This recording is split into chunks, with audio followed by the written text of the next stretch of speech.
trembling and shaking from the pain. And they're like, "Are you okay?" I'm like, "No, dude." I went to juvie. You remember that?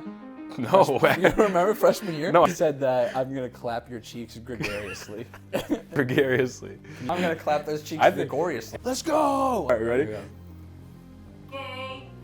Drank a whole milkshake, now my tummy hurts. That is kind of the key to happiness, is like... Welcome back to the Lunchbox, people. Today I have a very special guest, Alex Conn, basketball advocate. How would you say? Is that a word? Advocate? Advocate. I don't know what that means, but I think you're going for advocate. Advocate, but activist is the other one. Alex what a great Conn, start. I guess a little backstory on Alex. My mom just walked in the room. But so pretty much Alex and I went to high school together. And how did we meet? What's your first memory of us meeting? Lunch. Lunch, for Sitting sure. at the lunch table with Joey Kilgore. Yeah, we sat at this like misfit lunch table of like, Alex was like a basketball guy, you know, in the high school. A little jockier. I wouldn't say you were like popular. I was kind of a floater. Yeah, you kind of floated between everybody, kind of accepted floater. everybody, kind of like how you are now. I feel like you're pretty accepting and floating around to different groups. You're kind of a... I try to be. You're kind of a lone wolf right now, actually. I am a lone wolf. And we'll get into that later, but... You call me a slut, and then you transition real quick away from it. But so pretty much, we met at a Misfits lunch table where I didn't know anybody at my lunch. I don't think you really knew anybody at your lunch either. I kind of did. But not enough. It was kind of just like, hey, I know you, let's sit together. Yeah. And then there was another person who was like, hey, I kind of know you too, come sit with us. And then we just had this group of like, acquaintances, kind of. Like, we weren't even like... And it was the most fun shit in the world. It was so fun. And like, every single day at lunch during this high school period, like, we were the loudest table laughing every time. Yeah. And then, what were some of the... There's the riboflavin. Didn't we talk about... Flavin. The forks. I don't think we could talk about the forks, but the forks were hilarious. Probably We'd all put our forks onto this like plate at the end, and there's an inside joke that I didn't think we could say. But yeah, the forks. But yeah, no, that was sick. And then since then, we literally weren't, like, after freshman year. Yeah, we didn't talk for years. We didn't talk. I went to juvie. You remember that? No way. You remember freshman year? No, I thought you just went to the career center and then... Oh, no. Juvie. I went to juvie the end of freshman year. I knew you were like in the crowd of kids that would go to juvie. I didn't know you went to juvie though. At the time, I was kind of in like nerdy outcast kid crowd though, so I think people were like shocked. And then I got into the bad crowd after juvie. I didn't know you went to juvie. Yeah, I think a lot of people talked about it. That was my thing from high school that I was known for, I guess. Or making weird ass videos and posting them on YouTube. That people too. knew that, but. Look at me now, fuckers. Fuck you. but no, but yeah, I went to juvie at the end of freshman year because my mom had this like really fucked up... Freshman year of high school? Yeah. Really like, well, not college. I didn't go to college, but... Well, yeah. And you can't go to juvie when you're 18. But yeah, if we were talking about like juvie and all, like I'm so far removed. Yeah, I never did any drugs. I never much, drank nothing like that. That's true. You were sober as a nun. I was gonna say as a whistle, but that's clean as a whistle. Clean as a whistle. Sober as a whistle. Sober as a clean whistle. As a nun. Clean as a nun. But no. So my mom like had a boyfriend, and he was like kind of like a bad guy, like a really bad guy. Did some stuff involving children and did some stuff with the law, went to jail many times, and we found that out later. But during the time after one of my lacrosse games, like we lost 17-0 or whatever, and I was grounded by him pretty much. And then I asked for my phone back, and I kind of gave him some attitude because I was just like a stupid little teenager. Grounded by a boy. Oh, here's a funny story. Fuck, I guess I'll just make this quick. So pretty much at that table over there when I was younger, my mom's like, "Don't say that in the house. Like, don't say it again." So I was like, okay. And then she's like, "Don't say that in the house." So what I did, being a smart ass, was I walked outside the house, I opened up this window, and I said it from outside the house. And that's why they took away my phone. So I definitely rightly That's deserve. kind of hilarious. That's so annoying. It's fucking funny and hilarious, but it's also like disrespectful as fuck. But I don't know. I was like a good kid with a good heart, but I just did annoying, stupid clown shit. You did do a bunch of stupid shit. Yeah. But I've cleaned up my act. But so pretty much the guy, I asked for my phone back, and then he talked to my brother talked back to him, and blah, blah, blah, blah. You know, this guy was like a criminal, and I knew I thought he was going to hurt my brother or hurt me or hurt my mom. So I had a knife by my side, and I was like, dude, if this guy fucking touches my brother or touches me, I'm self-defense. I'm going to... Like, do it, I dare you. Just gonna fight. Yeah, so pretty much he saw the knife in my hand. They freaked out, called the cops, and then I said, if you stab, like, I'm going to stab you in the face if you ever lay your hands on in the face, my family. specifically. Yeah, in the face, yeah. So I'm going to stab you in the fucking face if you touch my family. I don't think I would have. I was a fucking pussy, but... All bark. I was all bark, yeah. But I was just scared. I was scared as fuck. So then I ran, and then a cop pulled a gun on us and said, "Get down on the ground." Oh, good. Took everything out, put us in handcuffs, threw us in the back of the car, and then I had 10 days in juvie. So that was my freshman year. I feel like that's a pretty valid reason to go to juvie, though. Yeah. It's not like you were just being a hooligan and like right, doing but the cops, stupid stuff. The cops did say like, But you did tell me that actually. I do. think Remember. I I just told didn't you know you that. went to juvie for it though. Yeah, no, I went to juvie for 10 days, and that was not fun. But the officer was like, if this happened down in Cleveland, they would just laugh and be like, go back home. I'm like, yeah, that's different than Brunswick for sure. Right. But yeah, anyways, so then we didn't talk. Me and Alex didn't talk for a few years. Graduated high school, and then we didn't talk for what, at least 2 years? At least 2, maybe 3. Actually, yeah, it was we probably... didn't talk until maybe 6 months before me and my ex broke up, huh? Yeah, I remember because it was closer towards the end of, closer towards when I was about to graduate from BW. Yeah. So almost 4 years. Did Liam live there yet? Yeah. In LA? Yeah. He that was when Liam just moved there. Yeah. It was August 1st, 2019, I think. And then we talked probably 6 months before that, and out of nowhere, he hits me up and we start talking. He's like, hey, I do, photography now, and then we just caught up and you came out, and it was instantly like lunch freshman year. The lunch table, man. Yeah, and I never thought I'd see Alex Conn ever again. I thought that was the end of it. For me, though, I've always said, though, that the best friendships are the ones that you could just essentially put down and then just pick right back up. There's no hard feelings. Nothing it's almost like there was no time lost, and it sucks because life happens. Yeah. Not talking to someone for 4 years is like But I don't think we were super close in high school to where I was like, oh fuck Alex Conn. Yeah, I mean we didn't hang out a ton outside of school. Yeah. But I only saw you at the rec center if I wanted to play basketball, but I never got to play because I wasn't good enough. Not according to you. You did not let me play. If anything, you would probably let me play. I would have picked you up on my team. Yeah. Pick me up and... there's a gregariously. Picks me up gregariously. I was going to say picked me up and spun me on my finger, but I was like, that's not that funny of a joke. Oh, I thought you were going for the cheeks one. No. Yeah. If you're going to pick me up and clap my cheeks gregariously. There's this, so today I said something about the letter G, a word that starts with it. And then he's like, what? Is it great? Is it glorious? And I was like, no, not that one. I'm thinking of a different G word. And then he said, gregariously. And I said, that's the one. So we've been saying gregariously all day. Fond of company or sociable. He was a popular and gregarious man. We've been using that. We've been misusing. We've been totally misusing that. I said that I'm gonna clap your cheeks gregariously. The 6'3" man got his cheeks clapped gregariously. Gregariously. Can you use it in a sentence? That's your sentence. Does the sentence have to make sense for the definition? No, absolutely not. No. No. But yeah, so now ever since we just picked up where we left off, and now we're way better friends than we were in high school. And I used to visit you every summer. Mm-hmm. Used to fly out to LA, but life. Got a girlfriend. That happened, and then I got a dog. Then you got a dog and tied yourself down with the apartment. Or is it a house, townhouse? Condo, so kind Condo, of like a little dog, mix of a house. Girlfriend. Yeah. You did the whole 9 yards. You did the big 3. I did the big 3. And when that happened, I was like, "Fuck! I don't think I'm ever gonna see Alex again."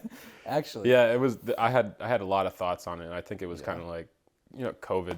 It just. Oh yeah, you're and then stuck anyways. There's I guess societal expectations and pressure from family and stuff. And also, you wanted a dog. It's true because I work from home, so Yeah. I sit at home and do nothing all day long. Yeah. Why not have a dog here? You don't regret that dog a second. No. It's your favorite thing on the Love that little dude. Yeah. He's a big dude, but He's a big dog, but yeah, no, I don't regret it. It's just gregarious dog. very gregarious. He's just I love having a dog. It's just that the second that you want to do something that doesn't involve a dog, it's like impossible to do. Yeah. Because I don't have I don't have a ton of family up here. The family that I do have isn't able to or doesn't want to watch him for like a week. Your family's in Brunswick, right? My dad's in Brunswick. My brother moved to Parma, and then my mom lives in Florida. Your mom lives in Florida? Yeah, she moved to Florida a couple years ago. I didn't even know that. Dang. Near Tampa. That's crazy. Must be nice going down there, but I actually haven't even had time to visit. And you also have a dog, a big. I have I can't find anyone to watch him for a week. See, that's the scary thing is like I think a lot of people want dogs or cats or animals or kids, and I mean I do, but I'm like, fuck, like if I get a dog or cat, like you could do a weekend trip with cats. You could give them food and water, and then they won't even know you're gone for 3 days. But like a dog, like you got to be there it's like a child. Yeah. So, and like getting your thing is like getting someone to watch him and not paying like thousands to board him and stuff. But that's the only reason I don't think I have a dog is like it's so much time and effort and could tie you down to where you are. I tell everyone to wait. Anytime someone like our age group tells me they want a dog, I'm like, wait. Yeah. Just wait until you've done your traveling. Yeah. Wait until you've taken that trip that you want to take. Wait until you got your house or whatever, you got your family, whatever. Then get a dog. Yeah, and that's what they say about kids too. It's like the same thing. Like literally people are like, no, wait on kids, do your traveling, do this. But also people say the same thing where like, I do not regret having kids. It's the best decision I've ever made. Well, that's what I was about to say is I don't regret having a dog at all. No. And now you're obsessed with it. Because it's just, I mean, think about it. Like you're not going on trips 90% of the year. Right. Like 95% of the year you're at home. And you get to enjoy that dog or the kid or whatever. I'm home like 65% of the time now, but it just depends what lifestyle you live. Most people, like 90% of the year, I'd say. But if you really like to travel, having a big gregarious dog is not in the cards for you. You know? The misuse of that word. Well, I think that one actually fits, huh? Like liked by many. It could, yeah. Does anybody hate your dog? He's pretty gregarious. He's a pretty gregarious man, for sure. But no, I mean, my mom travels with her dog. I don't know. I'll probably wait as well. Yeah, just like I should have for marriage. What? Is there any? Are you religious? I've been on a spiritual journey. Yeah, you could call it that. I when I was younger, I grew up Catholic. Like we got forced to go to Sunday school and stuff. Yeah. And like, I just remember it being like shoved down my throat. Like hold this rosary and recite this prayer 10 times in a row, word for word. And it's like. Or you have to like, my grandma would, I think she was Catholic, but like my family's like Christian and stuff. That's how I was raised. But my grandma would give us like $10 every Christmas if we could recite the 10 Commandments like in order or something. But like for what reason? You know, like just for the sake. It's like taking a test. Like if you can memorize stuff, cool. But like, are you gonna learn anything? Are you actually learning anything? Yeah, that's what kind of pushed me away from it for a while. Is like. We were forced to, I already hated school. Yeah. I was never the type of person that liked to go to school. And so being forced to go to Sunday school, it's just, there was a lot of reasons that it was forced on me so hard when I was young, and it kind of pushed me away from it for a while, but now I'm kind of opening back up to it. Well, I wonder if that's just how humans are in general, is if you force something upon someone, they don't want it. I would say, I mean, I wouldn't say it's a generalization. I think everybody's different, but I can speak for myself, like I'm not one for peer pressure. Like if someone tries to make me do something or make me go to something or try to force something onto me, it makes me want to do it less. Yeah. And I think, I don't know, I'm pretty open to other people's ideas. Like I think I can almost be easily swayed. I still have my own opinions, but like I hear everybody's opinions and everything, and I'm like, okay, I see how you feel, and I understand your point of view, and I understand why you'd see that way, even to some extremes of like why bad people do what they do. And I'm like, oh, why does that make sense in my head? Right. Like if you're watching a documentary and they're like explaining why they, well, yeah, it makes sense, but like I understand like how we got to the point of like killing 50 people. But couldn't be me. Right, but I'm like, why? That's weird that I could understand that, but I don't know. But I'm happy that I'm that way at least, but but I also like don't like being forced. Like if someone's forcing me to go to the gym, I think I'd not want to go. But if I'm forcing myself to go to the gym, I actually don't even know if I'd like that. I think I just need to go to the gym. Yeah. And I like that's interesting because for me, I guess there's like different levels to it because for me, I do better with like when we're talking about the gym, I do better with accountability. Like I find it so much easier to go if there's somebody like a voice, like another person or whatever saying like, all right, come on, let's go. We're going this day, this time, same time tomorrow. Yeah. I guess I could be that way too. Like, Frank down in Florida, like anytime we're with him, he's like, all right, get up. We're going to the fucking gym. Yeah. And I'm like, and you really don't want to. I don't want to, but then he's like so hyped about it, and like, let's go to the fucking gym, like plays music, and he's like, let's fucking go. And I'm like, oh shit, like the let's go shit I don't think I've ever said the words, let's go. I don't think I've ever said it, but like for some reason him saying that like let's go, we're going to the fucking gym, we're getting hyped, we're getting big, we're gonna eat like double protein Chipotle burritos after and like eat the entire thing in one sitting, and dude, he goes hard, and I think the hype actually helps. Yeah, absolutely. I think it's positive reinforcement that gets me going. It's the days that you really don't want to go, or the days that you have to go, and having that extra accountability is like, it's nice. And that's part of what I think the train you're on the past year of like. It's been like 2.5 years since I started. Yeah. Since I started the. I think you've just been showing it more online and friends and family and everything. It's kind of like stoicism, right? In what way? Like. Saying like, okay, I feel this way, but I still have to go through with what I'm doing, kind of thing. Yeah. Like I don't want to do this. I'm feeling sad today. I'm still gonna go. But I know that I have to. I know I have to carry on, kind of thing. Yeah, stoicism, discipline. It's kind of in that realm of. Yeah, discipline is so hard, and I grew up with like not enough, in my opinion. I grew up with almost none. Yeah, but you turned out well for not having. I try, man. Yeah, I mean, you haven't had a sip of alcohol, never done nicotine, never done weed.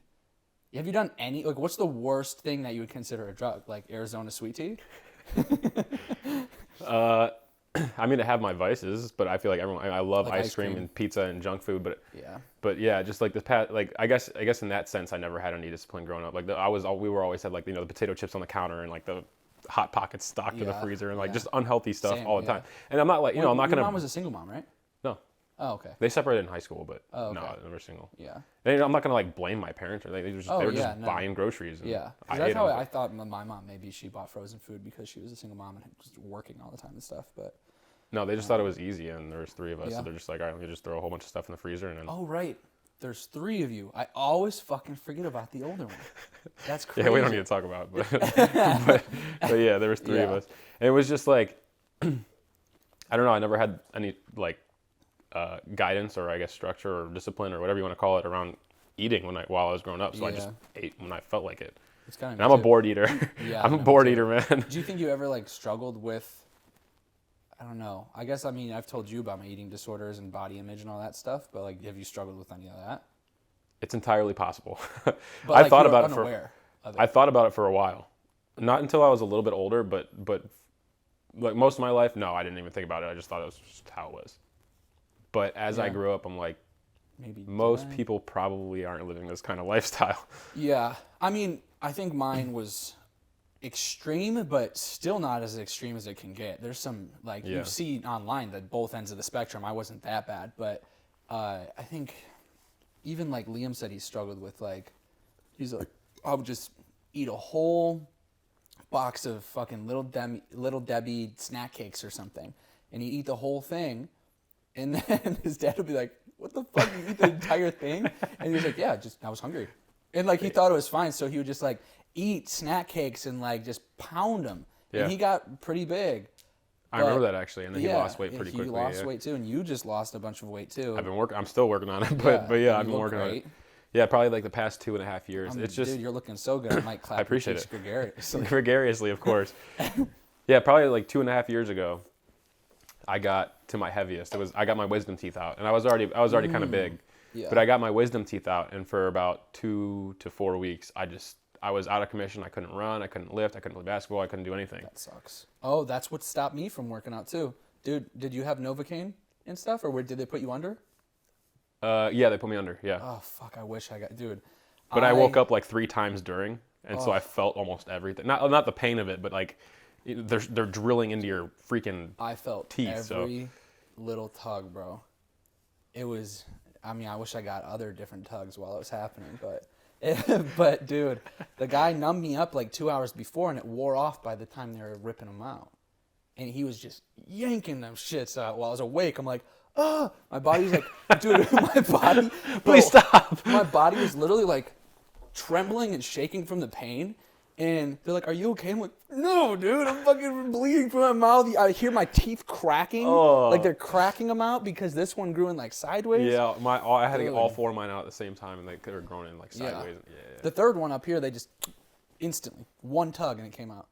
This one, dude, he was freaking, I'm telling you. He like, said, let me get ready for this. You know, like the cartoons, like plunging, like, like, dude, it was awful. That sucked. That was one of the most painful things in my life, physically. Emotionally, I could go through that again. But it was, dude, I was sweating and shaking, and it was bad. Yeah, I can't relate to that because, they put me under. Like I said, I woke up like 3 times during, though. And I don't know why, but my brother actually wakes up from anesthesia, too. So I don't know if it's like... That's what gets you going in the morning? It's like in the family, or I don't know, but that's what you guys, instead of coffee in the morning, you guys just shoot up some anesthesia. Yeah, it's go time, baby. I'm awake. Yeah, that's basically what I do. Yeah, no drugs, but anesthesia though. I'm gonna tell you about anesthesia. That's funny. We're talking about have I ever put anything? No, the closest thing I got to putting something like that in my body was like a sip of wine at communion when I was a kid. Oh wow! I don't even count that. Yeah, that's the blood of Christ. Well, they say, I don't even count it. Yeah, you can't count that. It's like the tiniest little sip. I hardly even wanted to be there. I can't believe they give that to kids. They give wine to kids for their communion. That's crazy. I mean, it's like just a little. Yeah, I know. You're supposed to take like a little tiny sip. But I feel like grape juice makes more sense. I don't know. Maybe there's a. And it might have been. Maybe I don't know. Maybe I'm ignorant. I need to do some research on that. But maybe I'm ignorant too. I don't know. I probably are. Yeah, but I knew your parents were together for a while. I didn't. I thought they weren't together like most of your. Now probably most of your life, but I thought they were. It was like my sophomore year of high school. I think they separated. It's got to be hard. It seems like easier if you're like, I don't know how it feels. I've never had divorced parents. You know, I lost my father, but so I know how that feels. But I would assume, like, if you're older and your parents get divorced, I wonder if that's easier. But I think high school is a tough age.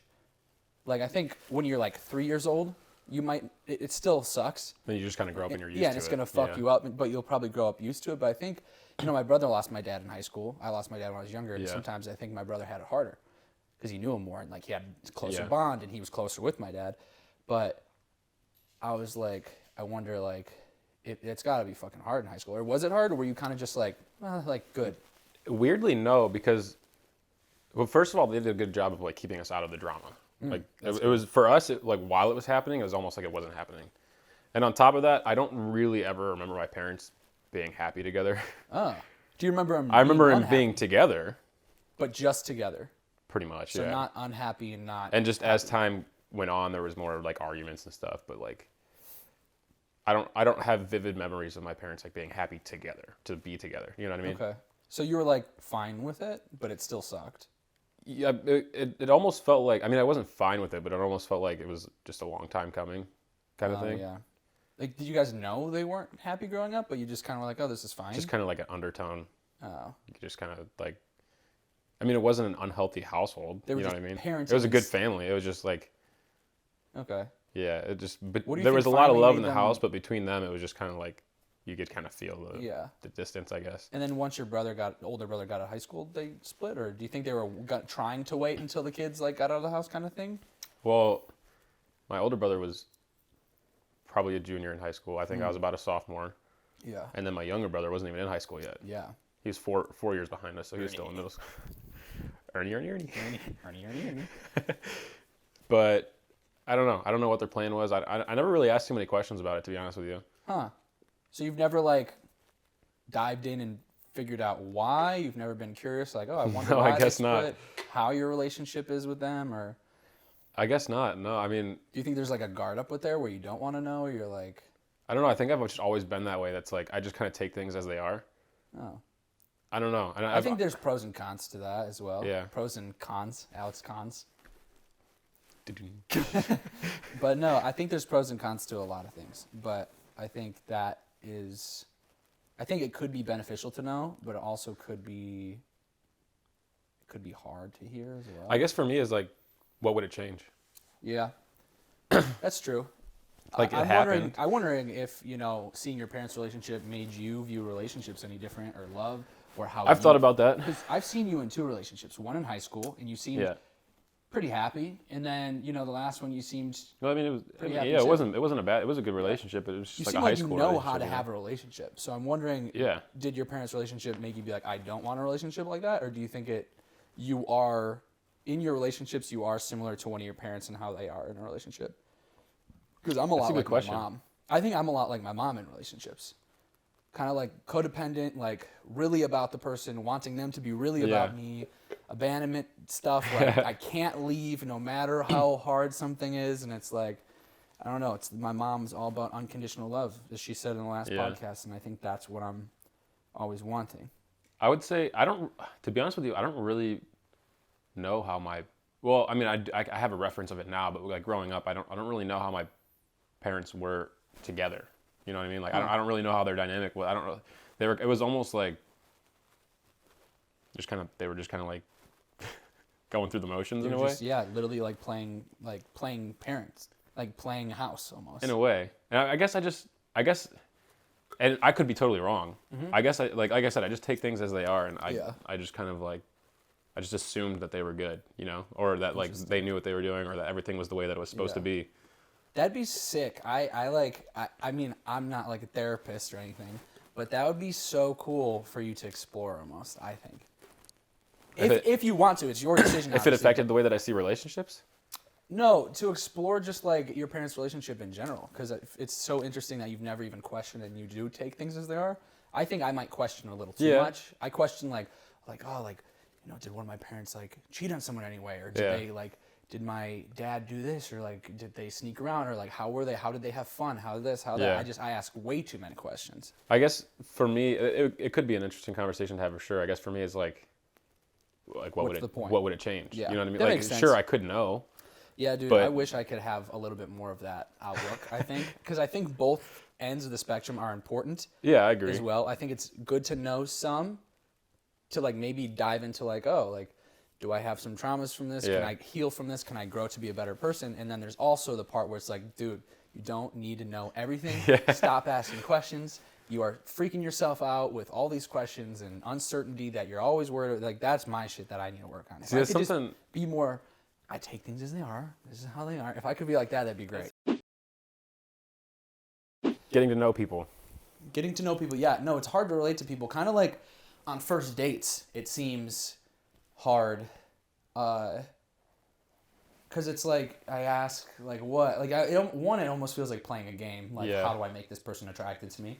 And two, it's just like, I don't want to talk about where you work and, like, your favorite color and stuff. Right. I want to learn that later.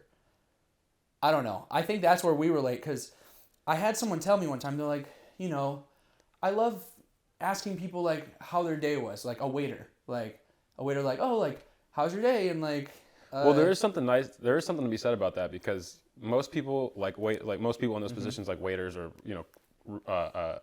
cashiers or whatever, like people just almost act like they don't exist. Yeah, they're like human robots. Yeah, kind of just which like they might get pass over them. Like, all right, thanks, bye. Yeah, no, I think. But even if you just give them a little smile, I smile and say, hey, how you doing and stuff. But also for me, I'm more like, I'm gonna try to make this person laugh. Yep, that's a big one. That's me. I'm more like, fuck the small talk. I'm going to be silly and weird in public to this guy, and he's either going to laugh or hate me, I guess. But most of the time, people laugh, and they think it's funny. Some people walk by you. Or I'll, really get into deep stuff. And, dude, I've chatted in a Starbucks, like, right before going to the bathroom. I waited, like, 20 minutes chatting with this old man outside of a Starbucks, like, by the bathroom. He goes, you know what? You really made my day today. And I was like, that's the shit I like. I don't care about, like, the small talk. We, like, had a real deep talk. I don't even remember what it was about, but it was about just a year and a half ago. Yeah, dude, it was just about life. And This old man was so happy. That's the thing is he was gregarious. He was gregarious. That's the thing about, I think humans just love authenticity. Yeah. And what I try to do now is I just try to go off the script of like, if you're passing something, hey, how you doing? Good. How are you? Good. If you say literally anything outside of those words, how you doing? I'm great. How are you? You know what I mean? It comes across as more authentic, and it makes that person feel like you're actually interested in speaking. You know what I mean? Yeah. So it's like, I try, and I don't keep it. I don't tell my life story. Yeah. And I also don't say, I just say like, maybe if I'm tired that day, I'm like, you know what, I'm a little tired, but I'm good. Thank you. You know what I mean? Yeah, that's and a then little just more keep it effort, pushing. yeah. And then it's just like you both walk away from Yeah, it the feeling a little authenticity better. matters so much, and I think that's what the world is wanting more and more of. I think that's what it needs. Yeah, I think that's what it needs too, and it's crazy because I've noticed that with content as well. Like for a while we had this big inauthentic content. Yeah, but like we have a lot of fake pranks, we have fake staged videos and even staged vlogs, but it was all extravagant, big, better, fucking all that shit. And it's like we had David Dobrik who do crazy shit in 4 minutes. We had Casey Neistat do crazy stuff. We had Mr. Beast. He's always going to do awesome stuff. I love Mr. Beast's videos. I think they're great, and he should continue to keep going crazy with them. I agree. But then there's people like, do you know who Sam Sulek is? I don't. He's this big, jacked guy who just 40-minute videos, and he's just in his car and he's like, all right, guys, today we're hitting chest. We're going to get a chest pump.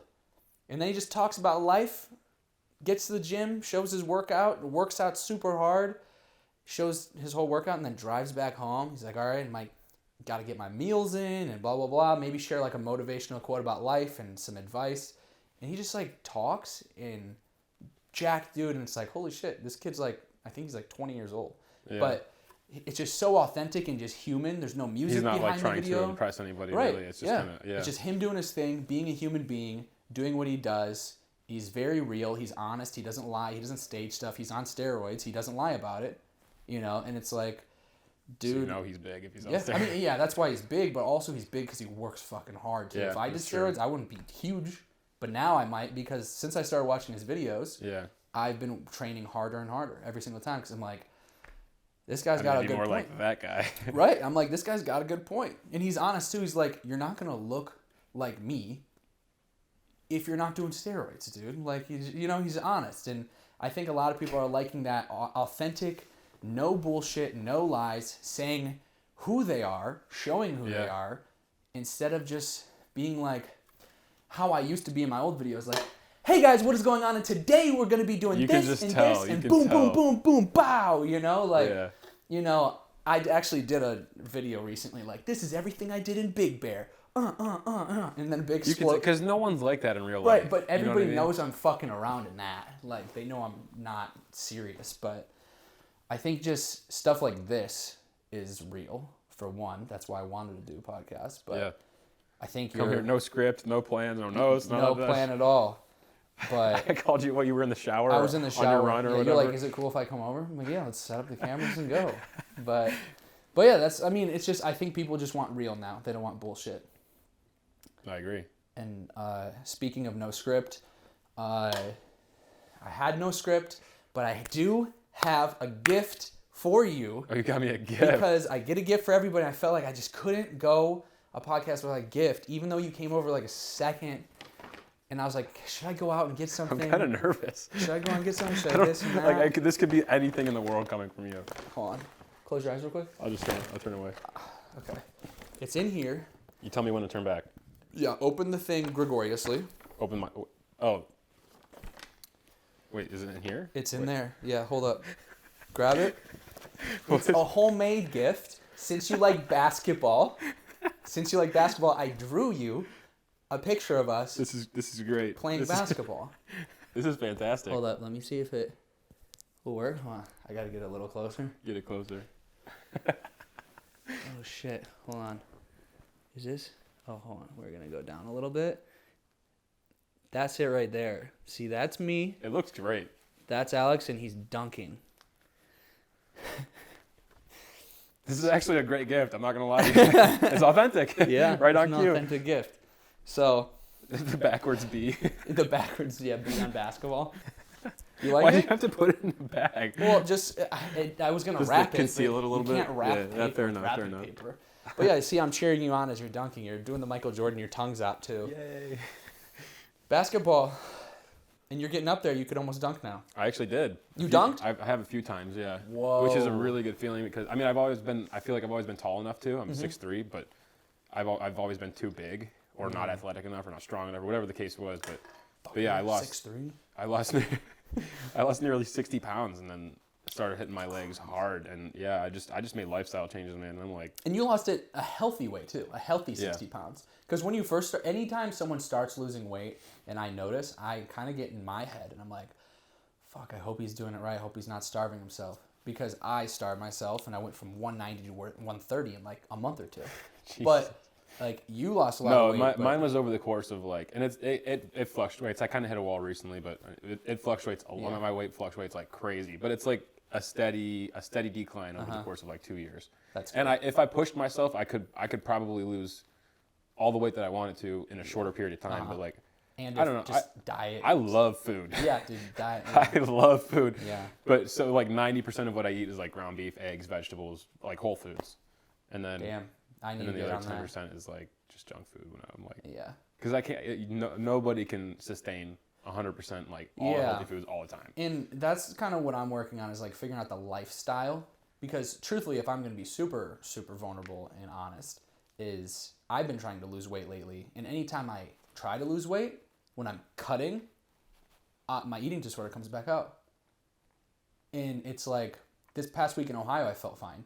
But like when I was in LA, I would just be like, kind of like not eating enough, and I'd be trying to cut and lose weight. I'd be getting on the scale. And then like I'd have one day where I'd just like fucking binge and eat my fucking face off. And I'm like, fuck, man. Like I thought I was over this shit. And I did get over it for like 2 years. I was fine without a binge. And then it happened like a year ago. I had 1 or 2. It's anytime I try to cut and have to lose weight and don't allow myself to eat certain things. Well, yeah, I mean that's just how humans are. And Yeah. I don't remember the science behind it, but I remember watching a video. It was based on an article with studies and whatever. But this guy was explaining how one group just lost weight, only eating like healthy foods all the time, and another group was about 6 days a week healthy, and then a cheat meal or a cheat day, and they both lost weight. But the group with the cheat meal lost weight and kept it off. Yeah. Versus this other group gained it back eventually. So it's like you can't sustain just this all the time, because then you'll eat healthy, and you're like, oh, I'm so sick of this, and then just and that's in being obsessive over only like clean, pure foods. I'm pretty sure is an eating disorder in itself. I think it's called orthorexia, and I had that there's for a lot while. of levels to it. I don't know if that's the actual textbook definition of orthorexia, but that's what I learned it to be. Where, I mean, that was the first one I went through. I was obsessed. I would do no high fructose corn syrup, no seed oils, no this, no that. I wouldn't eat out. But it's like, that is not sustainable, like you said, and I think it's all about building a healthy lifestyle. Yeah. Where it's like, I just saw you eat a breakfast sandwich from Sheetz. Doesn't mean And it was good. It was great. It doesn't mean you're gonna be like, oh fuck, like I ate something, this and that. Like no, for me it's more like, bro, I got a sweet tooth. Yeah. And I can snack. So when I'm at the store, it's not even so much as like, let me look at the ingredients. Oh, I can't have that. It's more like if I have something in my house that's unhealthy, I know that I'm gonna eat it. So I'm just not even gonna buy it. Yeah. That's like I still have the cravings, and I'll still have it every once in a while. Yeah. But now I just made it harder for myself to access that kind of junk. That's actually one of the number one keys for, one, weight loss in general, and two, eating disorders, is don't keep junk food in the house. That's kind of why I think, I mean, there's all kinds of different eating disorders, but I think I probably had one. Yeah, something like that. Probably. If you had one, it was probably I mean, binge eating disorder or something. But I remember I looked into it briefly, and I'm pretty sure there's an eating disorder that's like if you eat when you're bored, or when you eat when you're not hungry, or stuff like that. It's like, and it's probably a low level one, but I'm definitely in that category. Technically, binge eating, people could do it when they're bored. If they restrict too much, they can do it out of anxiety eating. And I've done it out of all those, but it's like, boredom is like, people do binge. It just depends. You could have had a super mild one, even. It could have been not like you were not in control or something. But I think it's more people have it than not, to the point where it almost doesn't even feel like it should be called eating disorder in a way, just because, like, it's just the new norm. Right. It's just because a lot of people have it, just like anxiety. Like, so many people have anxiety, so it's like, is it an emotion or is it a disease then? You know, like, are we just anxious and have to deal with it, or I is think it there's a lot of things that I've experienced anxiety a select few times in my life. Like, I don't really ever get nervous. I don't really ever get anxious. I don't really ever. I mean, I stress. Obviously, I'm a human. Yeah. I have moments, but yeah, very, very rarely. I could probably walk into a room full of like CEOs and shit and just not get nervous. Damn, that's because crazy. I'm a firm believer that's like, sure, I might not know what I'm talking about, but at the end of the day, you're kind of selling yourself more than you're selling something else. Yeah. So if two people come to you and they're selling the same product or trying to sell the same idea to you or persuade you one way or the other, you're probably going to go with the person that you trust more versus the person that you don't. Yeah. So I mean, there's tons of levels to it. We could talk about it forever, but at the end of the day, you're kind of just selling yourself. Yeah. So, and I think the best way to do that is with authenticity, like we were just talking about. Yeah. And I'm a person, I can't read from a script. Like at most, I'll get a piece of paper this big and do like 4 bullet points for a whole presentation, and then that's it. Are you a planner? Like, for a vacation, would you plan, or would you do what I do, which is like rough outline? Pick a spot and just go? Oh, that's it. No, I mean, mine was, I'd make a rough outline of what I want to do there, and then I go and I'm like, we don't have to do it all. I would just pick a spot and go. Damn. I wouldn't look at Do restaurants. you think that comes down to like confidence? Or like, probably a part of it. Okay. Yeah, it's probably. Have you always been confident? In some ways, I learned at a very young age. I remember it. Do you remember? I'm not gonna say the name. But you could say it and we'll just blur it. Do you remember? Oh yeah.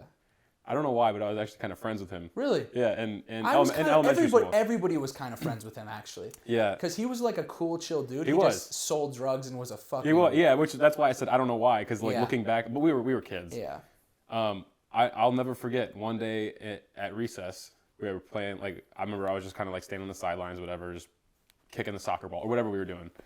And he came up to me, and this is like after a week of like, we started getting to know each other, started being friends. He came up to me and he goes, I'll never forget this. He goes, I don't know why people make fun of you for being fat. You're actually kind of cool. And I sat there and I thought, and I'm like, and I mean, I was always a chubby kid. I wasn't offended by it.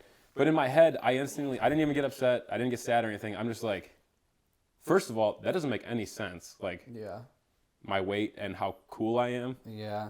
So first of all, like, I'm not even upset about that. I mean, as a kid, like, everybody made, even if you were chubby, people. Right, and fat, you know? I knew. Yeah. Right, so I mean, it's not like it was a surprise. I'm fat. No. Well, were you insecure about it? I mean, I was for myself. Okay. You know what I mean? Like, I was insecure about it. Like, I didn't like my own body. I didn't really. But I guess what I was getting at is like, right when he said that, I made a conscious decision in my mind. I'm like, I could get upset about that, but what's it gonna do? Dude, that's crazy to realize as a fucking middle schooler. Dude. Elementary school. School. What's Memorial Elementary School? Dude, I don't know what your parents did to you, but I don't know. But I remember it vividly. Crazy we were right behind the playground on the little grass field, and I remember just sitting there. It was like a few moments in my head. I'm like, I could get upset about this, or I could make a decision right now to just not give a shit. Dude. That is nuts to realize at elementary As like school. what, a 7-year-old or whatever, however old we were. There's things I know and that I've experienced that I feel like there's things that people are better than you at different things, you know, and people have knowledge in different levels, and it's like I don't know everything. There's a lot of things I don't know, and it's like, you know, since I lost my dad when I was younger, now I'm like, oh, I know how to do this and this and that, and some people don't know how to do certain things that I do, or like grief or talk openly or trauma, like just certain things that I know how to deal with because of things I've been through and things I've learned till way later, like they don't learn. But that's something, bro, that some people never fucking learn, is to just not let it bother them. And dude, I just learned that shit within the past year. Well, I think seeing it and being like, I could choose to get upset or not. Yeah. I literally just learned that this past year, dude. Yeah, how old were we when we were in like, what? It had to be like 4th grade. 4th grade, what's elementary school? I think we were like 6th grade's the start of middle school, right? 8, 9. Yeah, we were probably about 8 years old, and I was always younger. I was always younger than our class. Right, yeah. So I was probably like 7 or 8 years old, and I remember it vividly. I'll never forget it. I'm like, I remember sitting there thinking in my head, I'm like, I could get mad at this, but like, what's it gonna do? it's not going to change anything. And that's the thing is anger. Actually, I might have learned that 2 years ago. Because I do remember I stopped being very angry probably about like 4 years ago. And then I started... You were angry? You were an angry person? Dude, I used to be a really angry person when I first moved to LA from 18 to like 21. And then after my first girlfriend I ever had, I realized you could either get angry and fight fire with fire, or you could fight fire with water and just not fight. You can just choose not to fight and not let things affect you. Yeah, well, when it comes to women, there's that. Yeah. Some women will want you to... Like some women start drama because they want to know that you'll fight for them. That's true. There are definitely some women that are like that, and it's like there's been girls I've been with that are like, "Why don't you fight for me?" And I'm like, "I've tried that, and most men don't want that shit." You know, some girls do, but I'm like, "You don't want me." It's to fight funny. For you. It's funny how much men don't understand about women, and at the same time, how simple men are. Mm-hmm. But men are so simple, and women are so complicated that women just can't really understand that we are really just this simple. Well, I also think like a key is to like, and I think men and women both have a problem with each other because how different we are. Because like I think women are very complex. I mean men can be complex too, but I think a lot of speaking in generalization. Yeah, I mean there's definitely like not 100% of either side, but it's like just in general like I think a lot of men I know are very simple and incredibly. Like I think I'm a little more towards the less simple side than most of my friends, but like a lot of my friends that are guys. Well, like, when it comes to personality, yeah, but I think at the end of the day, most men just want peace. Yeah, they just don't want drama. They just don't want that's true. A quarrelsome. Get off my fucking back! Stop fucking. They don't want nagging. Yeah. Like when it comes to at the end of the day, most men are really truly happy with just respect and peace. Dude, yeah, that's true. If a girl could just that makes sense. But where was I going with that? Like, I think men are like mad at women for being complex, and women are mad at men for being too simple. Yeah, men are kind of like. I think it's important. Why are you so needy? And then women are just like, why don't you care? Yeah, I'm more the why don't you care part. So I'm one of those men that. There's outliers for sure. Yeah, I definitely have. I think I have a lot of needs to the sense like how I relate to my mom is like I want someone that will move mountains for me. Yeah. And I think men want that though too. I think everybody wants that to some level. Yeah. You know what I mean? I don't want a girl that's like my mom just fall and break her neck. No. You okay? Oh shit! It's a ghost. Aggie? I don't know. It's a ghost. It's a ghost. We'll talk about that if you believe in ghosts later, but the dude that your mom saw. Yeah, I know, isn't that crazy? But no, I do. I did want to say I think it's very important for men and women to understand each other, and I think a lot of men don't understand women. A lot of women don't understand men. It's crazy to me. They don't even try to. It's crazy to me how advanced we are, technology-wise, and all this kind of stuff. Yet people, like, we're so underdeveloped when it comes to emotional intelligence. Yeah. It's ridiculous. Like, how are we considering starting colonies on Mars? Yeah. And we're still fighting over like the color of somebody's skin, and like that's it's so stupid to me. It's just ridiculous. It's like like there's so many. Like, everybody's different. Cool. Yeah. People are different. And that doesn't make us any less or more than another person. Right. And also like it's okay to be different. Like right. There's different cultures that are different. Right. Like it's kind of cool to be different too. I agree. Like, could you imagine going to Mexico and it's just the same culture as America and being like, that wow, would that would suck. It would suck, dude. What's the point of traveling at that point then? You go to Mexico to see the culture, to immerse yourself in there. Yeah. You go to India, see a different culture. You go anywhere and see a different culture, and it's so sick. It's cool that we're all different. And there's some cultures that you might not like as well. And be like, I don't like that culture. And that's fine. It's fine. It's fine. You don't have to like it, but you don't be hateful towards it. Right. You know? It's like there's no. I don't know. For me, I was telling you this earlier before we started. I'm all about energy. Mm-hmm. Between people, between like the energy that comes into your life. Reciprocation of energy. All about energy. And there's just no reason to carry negative energy. Mm-hmm. No reason to carry hate. No reason to carry resentment. There's no reason that it just drains your own energy. You know, when you first came back into my life after the 4 or 5 years we were apart, and you were like, like you just came there and you're visiting me for the first time. Literally, I mean, we had like barely any contact and you just came there. Yeah, for real. Yeah. I hadn't talked to you or seen Dude, you. And I don't yeah. even know if we jumped on a phone call or anything. I actually don't know. I think we just texted and you're like, It's is like, it hey, cool I'm if I coming to LA. come Yeah, stay here's with my you? address. All right. You're like, my brother and my friend's gonna come out. I'm like, sure, fuck it. Your friend, that was funny, bro. Yeah, We're well, not friends anymore, but anyways. Liam's gonna like that. Yeah, one. he's gonna love that shit. But yeah, The Crimson drank a whole milkshake. Now my tummy hurts. Taking a picture. That shit was funny as fuck. That kid was a fuckhead. But anyways. So pretty much when you first came there, I was like really sad and depressed and like hated my life. I was negative. I was in a relationship I didn't want to be in. We were fighting all the time. And dude, it was like, I was like miserable and I hated myself. I just like didn't want to be alive and shit. And I was just like wallowing in my sadness. I remember that. And it kind of sucked to see because that was not you in high school. No, not at all. And I remember asking you, I said, bro, how do you be happy? Like, how are you so happy and positive all the time? Like, how do you be happy? And you're like, I'm just grateful for everything. He said like gratitude, like being grateful. And I was like, oh shit, I am an ungrateful piece of shit. You know?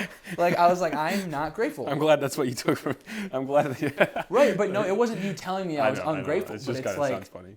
that's like what I thought to myself. I'm like, whoa, I am not grateful enough. And I noticed that is kind of the key to happiness is like, and I think Gary Vee says it or something, but it's like when you're not great, once you find something to be grateful for, you get at least a little like hit of gratefulness. And sometimes it's hard. Sometimes I'll have days when I'm sad still and I'm just like fucking sad and like I don't like myself right now. I'm anxious and I'm sad. Maybe I'm depressed. But it's not like too often that happens anymore. I definitely get it probably like once a month. It's like my guy period, I guess. But so pretty much I'll like be laying in bed and I'll be like, fuck, like what's the point? I'll be like, I'll like I have a habit of trying to say what I'm grateful for every day. And you know, I actually just started doing that. Yeah, I think it's important. And it's like I try to think and sometimes I can't think of it. I'm like, I have a car. You know, a lot of people don't have a car. No, seriously, it can be that easy. Like I asked for a little journal, notebook, whatever you want to call it, for a Christmas gift, and I just got one, so I started on the 26th. And every single day I wake up, first thing I do is I click my pen. 3, I am grateful. Finish the sentence. I am grateful for. I am grateful to have whatever. You know, it could be as simple as I am grateful for pancakes. Yeah. Or I am grateful to have a caring family or whatever. Like I just do 3 every single morning, and I think that's part of what I realized when I was really, really young. But obviously, I didn't really have the structure around it. But I always kind of understood that at a basic level. Yeah, I think it's important as well to. I notice like on those days when I'm sad, it's hard to feel the happiness with the gratitude because sometimes I'll be like, "Holy fuck, dude, I have a car." Holy shit, like, I used to have to walk to my job. I used to have to walk to groceries and then bring my groceries, lug them back. I couldn't get that many groceries. Or, like, I'm, like, but I sometimes have to cycle through 1,000 things that I feel grateful for until I feel one that actually sparks real happiness. And I think that's important, is finding things that I'm grateful for that really makes you be like, oh, shit, no, I have a pretty decent life. Yeah, that's definitely part of it. I think, for me, there's even I guess another level below that, or however you want to look at it. You could drill down even further into it. It's just how you frame it. Like I had a friend recently tell me, I hate grocery shopping. Why? Oh, I like it. Because I have to do this. It stresses me out, and then I have to meal prep, and I can't remember for the life of me where I heard this. But if you switch one word, literally one word, from I have to I get to. Yes, I've heard that. I get to do this. I get to go grocery shopping. I get to meal prep. Yeah. Versus I have to, because then it's like it totally flips it on its head. Yeah. And you're like, well, some people can't do that. Yeah. Some people don't have money to buy groceries. Dude, I get to do that. Dude, and even this year I became a little like less grateful. Like, dude, I made more money this year than I have in a while. Yeah. And this year, like, I've been traveling a lot, going on these trips, and like, there's times where I'm just like, oh, fuck, like, you know, I'm just like not doing this or that, and blah, blah, blah. Like, I have to travel and do this and do that. Then I have to shoot this video here. And I'm like, yeah. What do you mean? Like, no, like, I have the money to fucking. Right, like, and the freedom. Yeah, pay an editor. I have the freedom. Like, dude, I have a platform where I can post whatever the fuck I want. It's like I have to remind myself that it's like, dude, you're not at a desk working at a 9 to 5. And even then, like, people at a desk at a 9 to 5 could be grateful because they at least have a job and they're not fucking I get to on pay the my side bills. of the I street. get to have a house and a mortgage. Yeah. And it's funny that we got into this topic because, obviously as I'm younger, I don't really have all the structured thoughts and everything. I'm not a huge reader, but I love audiobooks and like podcasts and stuff. And I just changed my bio on my social media page. To podcaster? Yeah, just a few minutes ago. Yeah, you're like, I'm about to be on podcast. It's funny that we're talking about it, though, because I love that quote. Coach, Alex, it is not joy that makes us grateful. It is gratitude that makes us joyful. That's true. And I think that's something I always understood at its basic level. But I heard that quote recently, like a few months ago, and I'm like, yeah, that's it. I think a lot of people, the overwhelming majority of people in today's, especially with all this overflow of content and like the need to be connected, everybody tries to find joy first and then be grateful to be happy. Yeah. It's just not how it works. Yeah.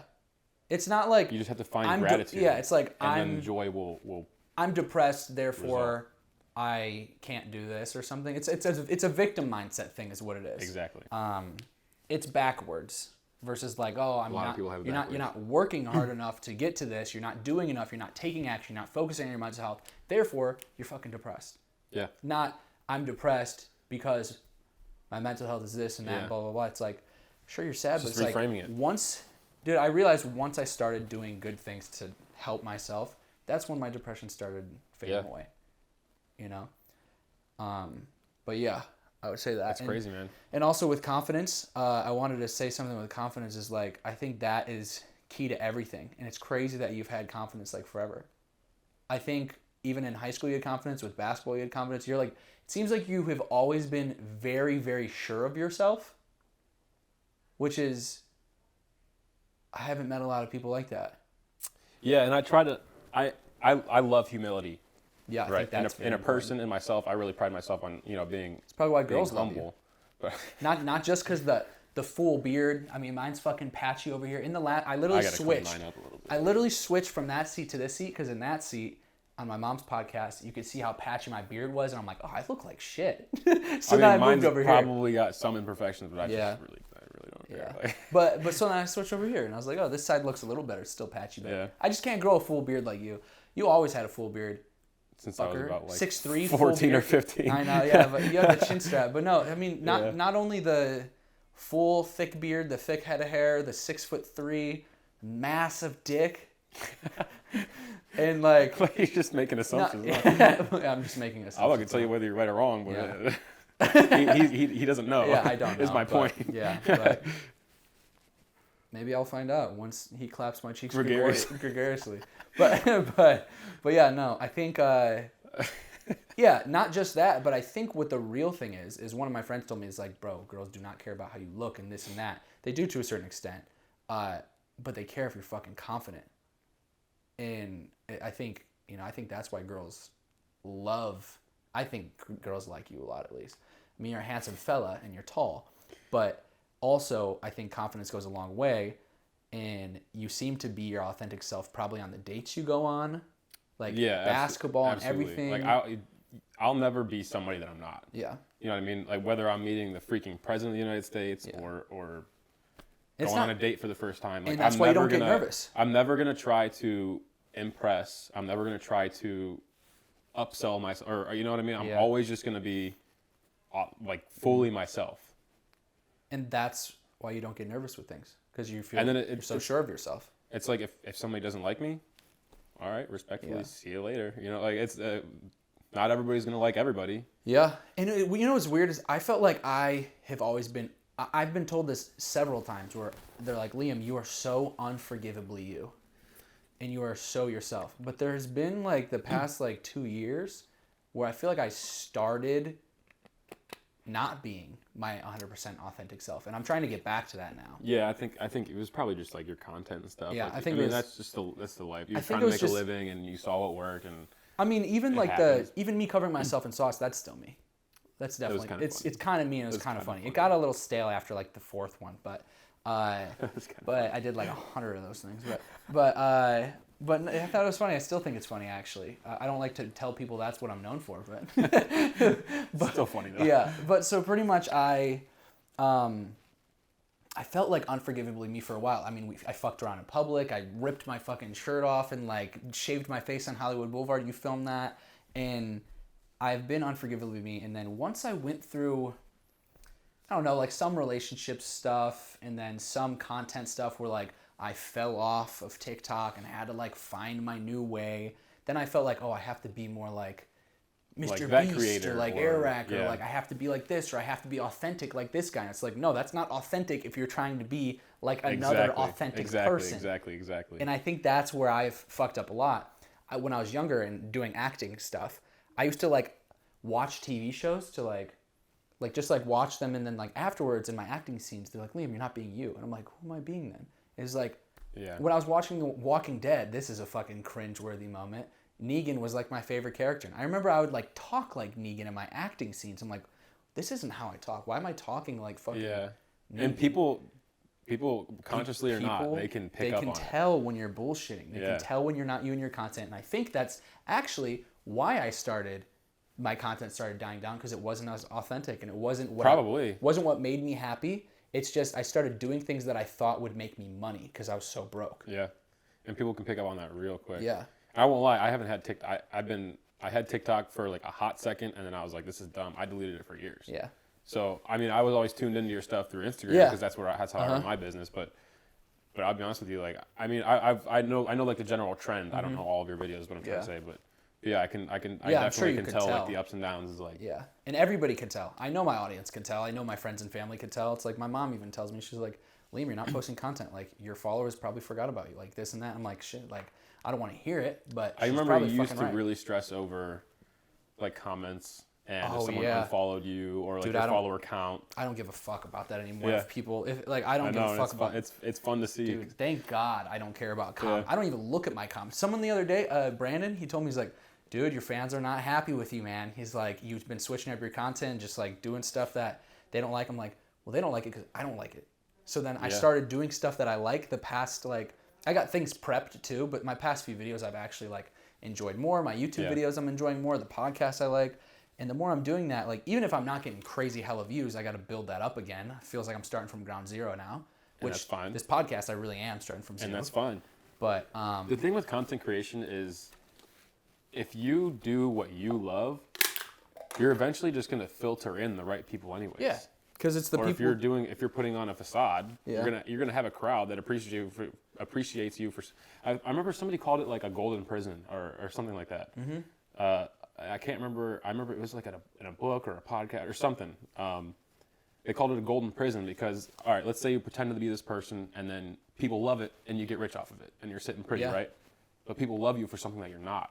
Yep. And so you're stuck in this little mental prison. It's like, I can't really be myself or. Yeah. I think that's what I've struggled with is I don't want to be niched down as well. So then I was just posting random shit so nobody even knew what I did. I didn't even know. When people asked what I did, I was like, I don't fucking know. Couldn't tell I you. didn't even know what I did. Like, when I was doing the sauce videos though, I niched myself into a golden prison kind of. Yeah. And then I had to break out of the prison and fucking find something that's not a prison. I could just do whatever. That's what a lot of people like when it comes to creators and stuff. And I mean, I'm just this is just from I'm not like a giant creator or anything, but that's what a lot of people will fall into the trap of, or at least the mentality, right? Even if you're not like a huge successful creator or whatever, a lot of people fall into that mentality. Is like, I agree. I have to do this or you're not going to get views, you're not going to get money, you're not going to get brand deals. And I did switch up my content to get brand deals. Like specifically, not even views. I'm like, I need to clean up my content, man. I'm not making money. I'm seeing all my friends make hundreds of thousands, millions of dollars off of brand deals, so I needed to clean up. And I'm like, I hated it, dude. My my money went up, but my happiness went down, and my views went down. Yeah. And when I was doing the sauce stuff, my happiness was up, and my views were up, but my money was down.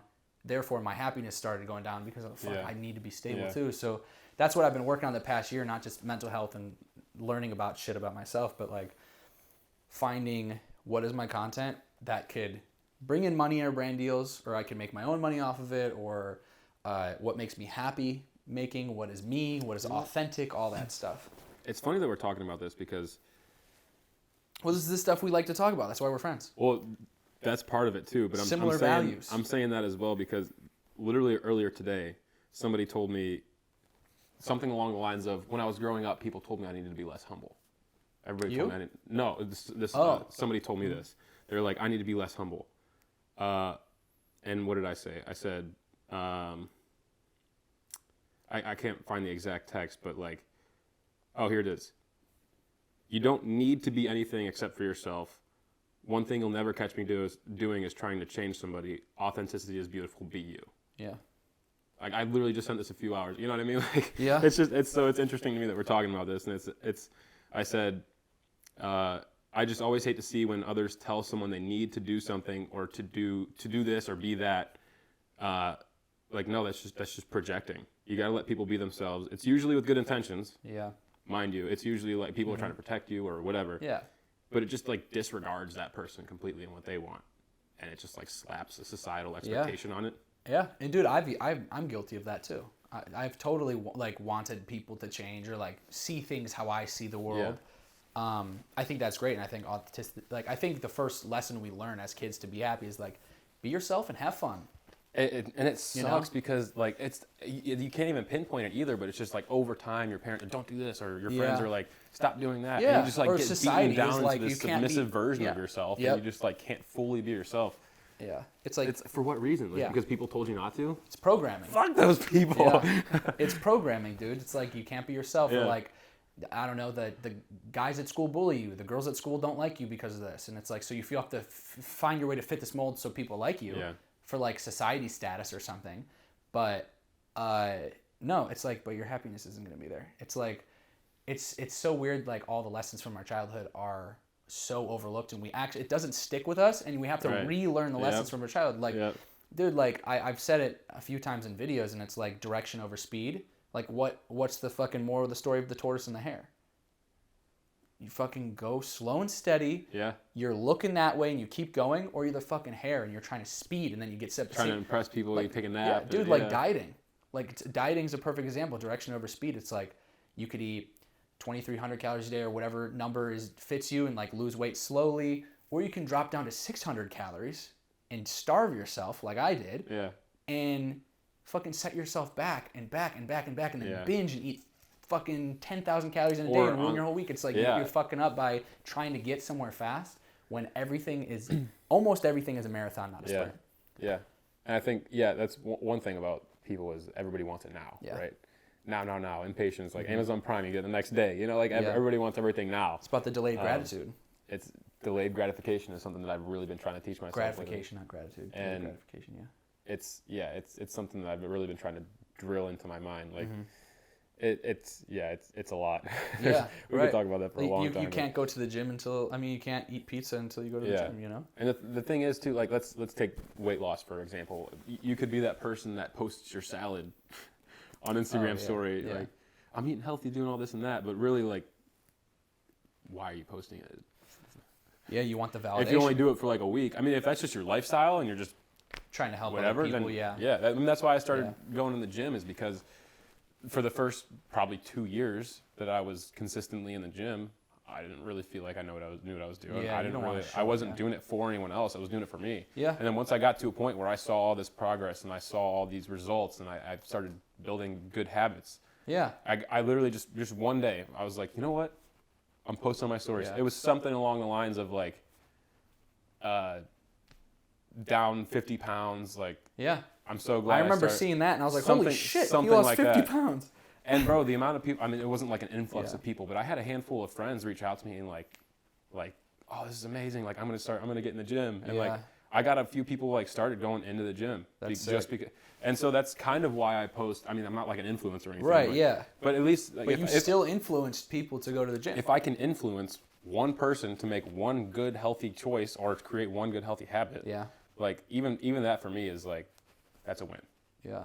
I don't need to change the whole world, but like. Do you think what's your like? I guess this is kind of switching from that, but it's on topic, I guess. But like, what is your goal? Is your goal to help people in life? Like, what's your like ultimate goal? Because I know you're doing your coaching and training for basketball. You have your whole Neo Next level, all of your basketball stuff. Yeah, I think for me, And it's something I've been thinking about recently too.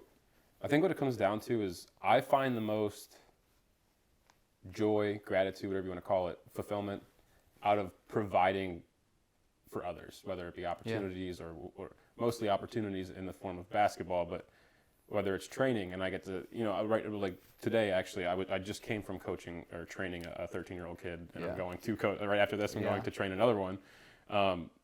But like they want to be better, you know what I mean? And they want to be coached and they want to be there and get better. And like to be able to help somebody do that is just awesome. Yeah. Or like the team that I coach is like.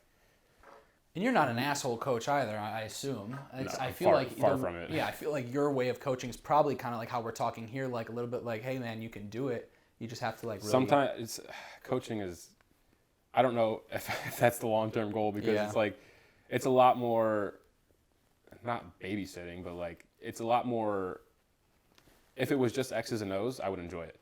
Yeah. But it's a lot of people looking up to you for like more reasons than just basketball. Oh, yeah. Well, I feel like you kind of like that. I feel like you'd be a good dad. Yes and no. I think I'd be a great dad. Yeah, I think you'd be an awesome dad. I don't know why we keep talking. I literally just said that earlier in a text. I was like, I think I might have been born to be a dad. Like, I don't know, and I just never realized it. Yeah, you got daddy vibes. I'm gonna clap those cheeks vigorously. Hey, I think I would be a great dad. I haven't really ever thought about it much, and I thought kids was something that like I probably still won't do kids for a while. It's probably not something on my radar for at least another couple of years. That's so funny though. That like you'd be a good dad, but like your thing is like I've never thought about having kids. I never know if I wanted kids. And it was crazy when you told me, you're like, oh, I don't know if I ever wanted kids. And it's like, blah, blah, blah, blah. And that was part of your struggles with, you know, relationships and stuff. But it's like, I always thought you'd be a great dad. And now you think you'd be a great dad, but it's Well, the thing is, like, I know I would be a great dad, but I'm struggling to find the point at which it's my decision to have a family versus, like, your family, like when are you gonna get married? When are you gonna, you know what I mean? And also, I think a lot of people now, like, I think a lot of guys have always wanted to not really start a family until, like, they got their shit together. You know, it's like guys want to provide for their wife and kids. Like, I think if every guy had $1 million, I think a majority would be like, I would love to pay for my kids and support them and provide and like the wife and kids and blah blah blah. Like, but I think. A lot of guys just they want to be a good father. So it's like, why throw myself in if I don't think I'd be good? Because right now I'm like, I want to be mentally solid, financially solid, know about relationships a lot. Like I want to check all the boxes for myself to feel like I could actually raise a kid and fuck them up as minimal as possible, because there's no not fucking up your kids, really. You know? Your parents always have play into like who you become in your childhood, and like your parents don't know everything. You know, my mom's probably going to disagree with me, but not everything. But it's like most things. Yeah, but it's like, you know, I think your parents always fuck you up to a certain degree, even if it's minimal, and that's why I'm saying like I want to have all of my stuff checked out, and I also want my partner to be able to check all of her boxes where she's mentally stable. And, you know, if I'm the breadwinner and I could provide for the both of us, sure, she doesn't need to be financially stable. But if she's got a hobby that makes her some extra income, if she does have her own yoga instructor on the weekend or something. Yeah, I don't care. If she does make her own money. My goal right now is like I want to, and it's not like I have to, but for me, ideally, I see myself getting married and having a family when I have the means to retire them. Give my future wife the option to retire, so that she could be a stay-at-home mom. Yeah, that's the point. Do you want a stay-at-home mom? I would like one. Okay. Would you rather have that than a girl who has her own way of income and stuff? I think I'm kind of getting more to that too. I'm definitely not against, you know, like if my wife makes her own money and has her own job and her own income, that's fine too. Well, but ideally, I would like for me to have enough money to where she doesn't need that job. Right. But also, if she wants her own job, that's sick too. Right. I'm never going to be the person that's like, stay home. Yeah, stay home. You can't work. I'm not like that. I'm like, if you want to work, work. If you're asking me what's my ideal situation, I would prefer, and this is something I've been looking into recently, I think actually most women would thrive in their feminine if they were put into a position where they could stay at home or whatever that role looks like for them, if they let the man be like the head of the household, so to speak. Yeah.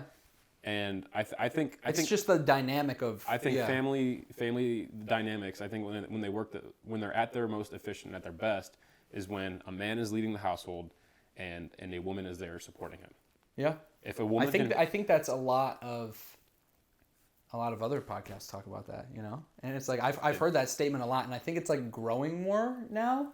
But it used to be just standard. Nuclear family. But I think a lot of people started hating that idea because it makes people feel like there's a lot of reasons for that. Right, but I think the thing is like it makes people feel like, oh, like women shouldn't work, women can't work, they're less than men and need to bow down to men and this and that, and it makes them feel like, oh, they're inferior and men are better. But it's like, no, like women are great, men are great, but that's just a specific role. There's roles where the woman runs the household and then the man does. Like maybe it works better, maybe it doesn't. I don't fucking know.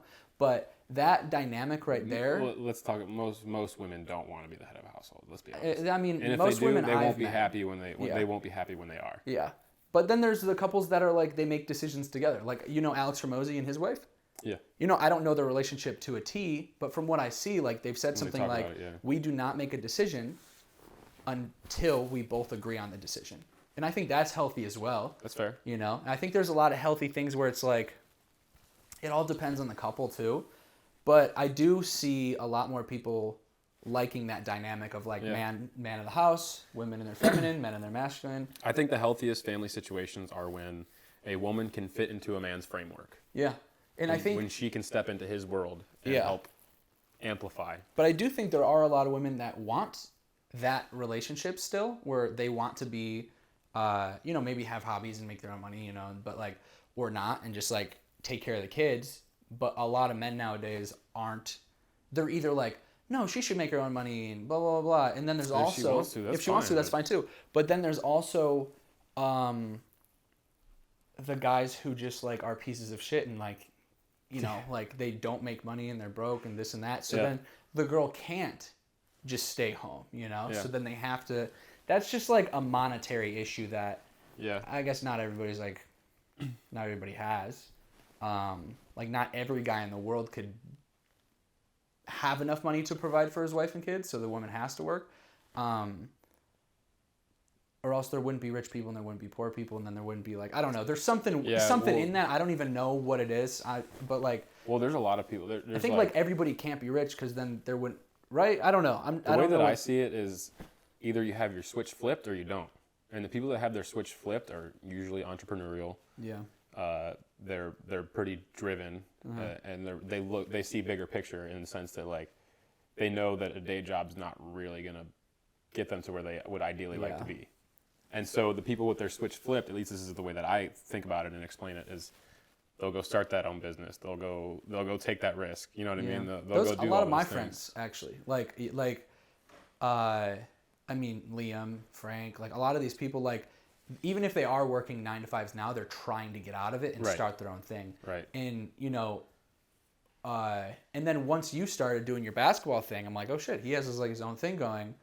I think Alex wants to start his own like business of some sort, and I'm like, that's sick. That's why we're friends, because I'm friends with people that have that same mindset and share similar values of like, let's break out of this 9 to 5 stuff. Let's not work these normal jobs, and let's create something for ourselves. I have to cut in.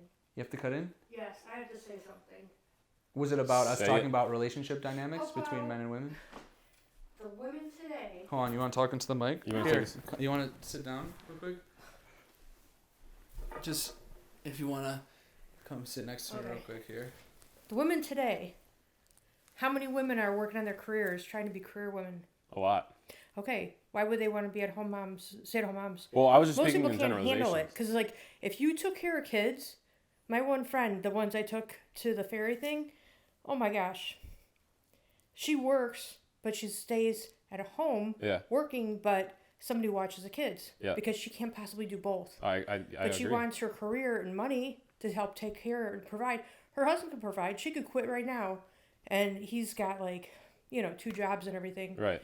But as far as people wanting to, I could have probably taken off of work and stayed at home, but it's like... Oh, well, no. Dad didn't make that much money. Well, that's kind of why I said I would like to give my future wife the option to retire. Yeah. It's not, I told him I'm never going to be the person that's like, stay at home. But you know what? Take care of the kids. Wait, so what is your take? Wait, I think I might have missed that. So do you think women want to be stay-at-home? I think, like he said, it should be discussed. Yeah, but sure. I could bet you, if you talk to anybody, ask everybody in your podcast, if you were given the choice in your relationship to stay home and take care of the kids and not have to work and just have a hobby, would you do it? Would you? No. I love what I do. Well, would you work less? Would you work like 2 days a week? I did work less. Yeah, I did work less. And I think that's kind of what we were getting at. Or you adjust your schedule. Like, some people work from home. Some people work less. Right. But as far as Dad took care of the kids more than I did because I had a business. I opened a business, so I was gone. He did not have that much money. Huh? He did not have that much money either. You know what? It was average. His salary was average. You act like he was like making zero money. Average salary, above average penis. Did you see it? I saw when he was walking down the stairs one time. He didn't know I was home on a Saturday, and you looked. And you looked. I was like 6 years old. And you remember that. It was a Saturday. He walks down in a row. Well, everything looks bigger when you're small. I know. It might have just been the same size as mine now. But he was walking down the stairs, and his dick's flopping around, and his robe's open, fully naked, and I'm sitting here on the couch, and I look up at him, and he goes, "What are you doing home?" I'm like, "It's Saturday." He took off his clothes just when he got on the door. Yeah. He just takes off his clothes. We had a babysitter one time. She was on the couch downstairs, and he must not have seen her. He just walks past, and he's just stripping his clothes as he goes up the stairs. But a funny story. I gotta tell you a funny story. Okay, it's kind of hilarious. I will get out of your podcast in a minute, but my husband was when he died. They asked me at the funeral home if they could have like whatever I want to dress him in, you know. So I gave him a shirt, tie, a jacket, a suit jacket, and a hat. I wanted them to put the hat on him because he was self-conscious about his hair. Mm-hmm. He always wore a hat. No, they didn't put the hat on him. I was pissed, but the guy's mad at me because he's like, well, where's his underwear and his pants and his socks and his shoes? And I go, is he going anywhere? So I go, my husband, he would get in the house and take his clothes off, and so he was that's naked under, or he had underwear? No, he had nothing. Why would he have underwear? Why did he need underwear? Wow. Did you look? We were joking. I told my friends about it, and they were like, does he have underwear? And I'm like, you couldn't, we didn't see. I was going to say, like, that would be a little... No, but his jacket was... Show all of your friends. His jacket was there, and then they have the casket goes, like, over. Yeah, you couldn't see anything. I didn't see shit. Right, so, but the guy was mad, because he's like, why didn't you have all this stuff? And I'm like, what does he need shoes for? Yeah. Yeah. Seriously, That is weird. Why? Yeah. Let him, He was free balling on his way out. That's the way to go. That's how I'm going. No, I see what you're saying, though, and I probably didn't word it the best way, but... No, but it's what you think. Like, your values are, you will do what you can. This is why my relationship worked. Because it's like, we talked about things and decided things together. Yeah. I think that's important. Except for, like, when I sold my business. When I sold my business, I went to a fundraiser, and I paid for a cruise... and didn't tell him until I got it. And I said, hey, guess what? We're going on a cruise. And then I bought a pool. Guess what? I bought a pool. Yeah. And then I bought a car by myself. And he was upset about that. Yeah, he definitely would have ran it past. His decisions, he would have ran it past you for sure. Oh, and he was upset that I didn't. I mean, he wasn't mad, horribly mad. He was just mad that he had to build a deck and he never did that stuff before. Oh, yeah. But he built learned. a huge deck. Yeah. But he learned. Huge deck? Anyways. Huge dig. Runs in the family. Never showed. Chode? No, that's what Derek used to call me when I was younger, but I don't have a chode. His brother used to call him chode. My dick's the same size as my dad's. Okay, I don't need to know. Right? I don't need to know this stuff. I don't need to know about the curves. I don't need to know about anything else. The curvature. I've already said it. Everybody knows my penis is curved. It curves Even I know that. I've never asked. Yeah. I've never curves asked. Upwards and to the right. Okay, I'm out of here. But so, overall, I think to sum that part up is... I think things That's between... why communication is important. Yeah, especially not interrupting people when they're about to say something. I was listening to you interrupt him 100 times now. I know, I've interrupted We've kind of interrupted each other. It's how a lot of podcasts happen. I think everybody gets excited to talk. Yeah. And it's hard. Well, especially in a situation like this, like your train of thoughts, like and once somebody says something, you totally forget what you were saying. Yeah, so many things. Like just now. Okay, but to sum that up, I was saying, in a relationship, I think decisions should be made together as a couple. I think agree. you should talk about the type of dynamic you want. I agree. Because some girls do want the guy to be masculine, breadwinner, take care of the family while she stays home. It's like very traditional. And then some girls are like, no, like I want to make my own money, and if I make more than you, that's fine. And then maybe she will still stay at home with kids. Maybe she's a super famous influencer and makes millions, but she still stays home and takes care of the kids, and the guy goes does his thing. Yeah. There's so many different dynamics. It is an issue if the woman makes more money than the man. The man sometimes feels like less of a man. Like that's the only second fight we ever got into. Yeah. I actually was gonna say that it's an ego thing probably. Well, I think men have pretty large egos to wanting to feel like powerful and dominant. I think it's in their masculine. It's an instinctual thing. Yeah. Like men instinctually want to be providers. Yeah. And when they can't or they aren't, then it just creates a weird imbalance. Yeah. Or if the girl makes like $500K a year and the guy makes $50K, it would make me feel like shit. Sign me up. Yeah, I would feel like shit because I'm like, yeah, it would feel weird though, for sure. I want to take care of her. I want to buy her gifts. I want to take her to fucking Guam. I want to take her to fucking. I don't even let people buy me food. I'm so weird about people giving me money, buying me food. But like I was saying, if I'm making, get that fuck out of here. No, if I'm making millions, and my girlfriend's not making any money, then like I'll buy stuff, and if she like bought stuff like off of her own money, like cookies for me, or if she like to bake, or if she like bought me ice cream, but like does she have to ask you for money? See, I would be totally okay with being blew it directly at you. I know, I saw that. I tried blowing it. I would be totally okay with being the only income stream. I prefer that. Okay, so how would you work out the finances? Would you be like, you have an allowance, or she could just go and get the money anytime she wants? Yeah, do you get a card? Well, I see what you're getting at. I think as long as she's not being shady about it, like here's a credit card for groceries and for whatever, or if you want to go shopping, and then if you want to go shopping, just communicate like, hey, I'm buying these things. Okay. Yeah, you could only shop on Temu and Shein and Amazon Prime. Oh, Amazon Prime is expensive. Well, Amazon you could return. Yeah. What is vibrating? Are you farting? It's my phone. Your phone is vibrating. But no, for me it's like, I mean, say my girlfriend's making like $40K a year with her side hobby or whatever, or $30K, and she like wants to buy me ice cream, like I bought her dinner, I paid the rent. If she's like, oh no, we could split this one, or oh no, I got ice cream, like I'm cool with splitting bills sometimes. I would be cool with that's still even then it's like I want to pull out my credit card and be like, no, I'm paying. Yeah, but I guess my ego feels better when I'm making more money and I'm taking care. Yeah. I just feel good about taking care. Like I have dressed my girlfriend. Like I've put snow pants on her and a big snow jacket and like a snow hat, and I just felt like, wow, I feel great. Yeah. Like I'm like, I guess that's a little more nurturing. I think going back to what you were kind of talking about is I think men feel really fulfilled in that way and being the provider. This is speaking in generalizations. The same way that a lot of women feel very fulfilled in taking a step back from work and focusing on raising a family. Right. That's what I was trying to get at. Right. But I mean, dating. Okay, so in dating, because now you're single again. Yeah. So being single, it's like so. Rip. As far, huh?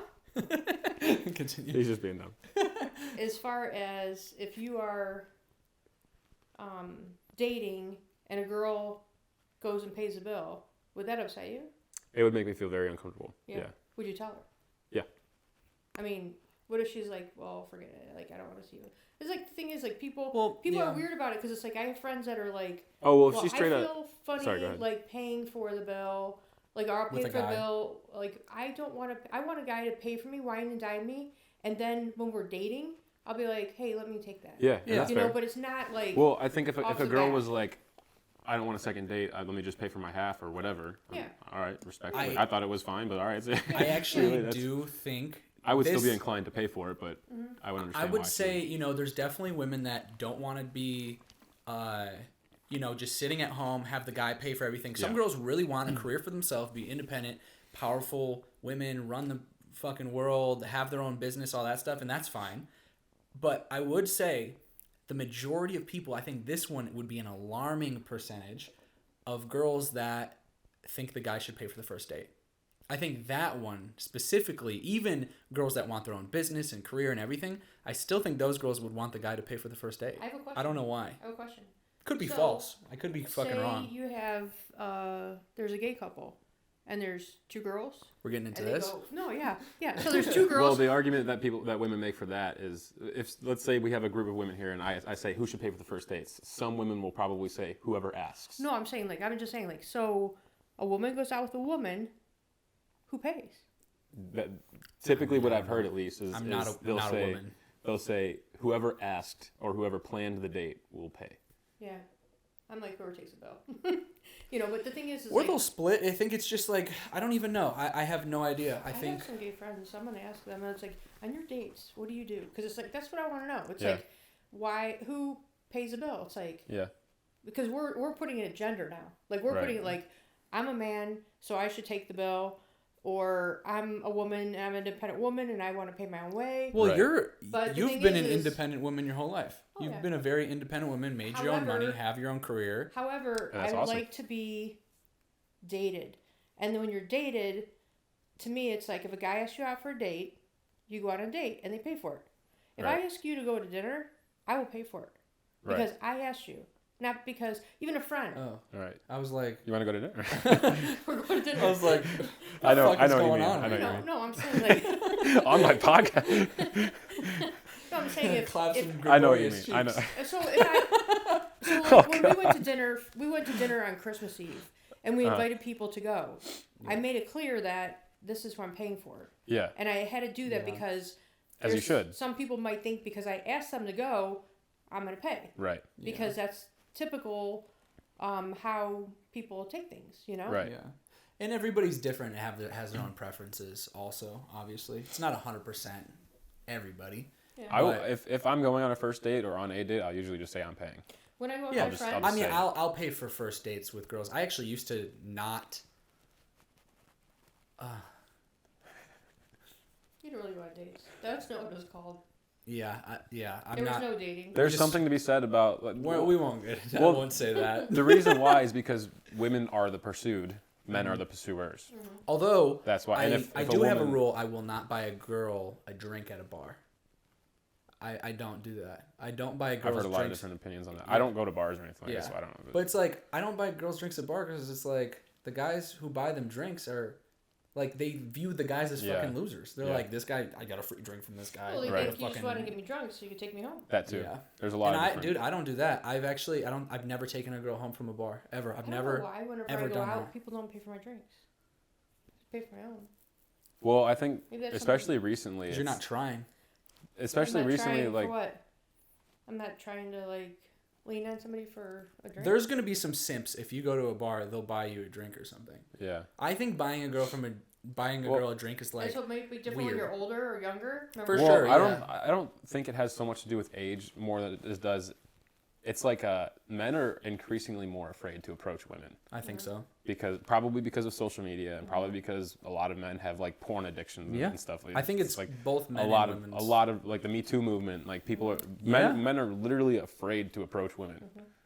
Even if there's so much as like a hand on the shoulder, it's like because there's a lot of women that approach. Oh, I've had women approach me. I actually don't think so.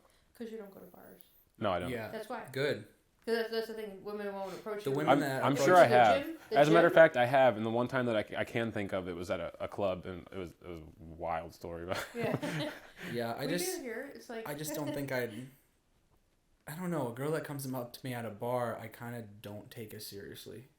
Maybe that's a problem. Maybe it's fucked up in my head, but I don't know. I think I'm just like, oh.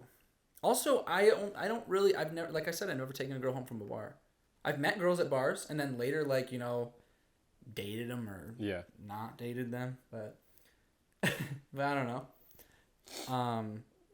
But yeah, no, I mean, like I said, you've been an independent woman who was the breadwinner of our family, and even though dad paid for the house and all the other stuff. We worked out where he paid for. We went to pre-marriage counseling. They said to us, if we could live off of one income.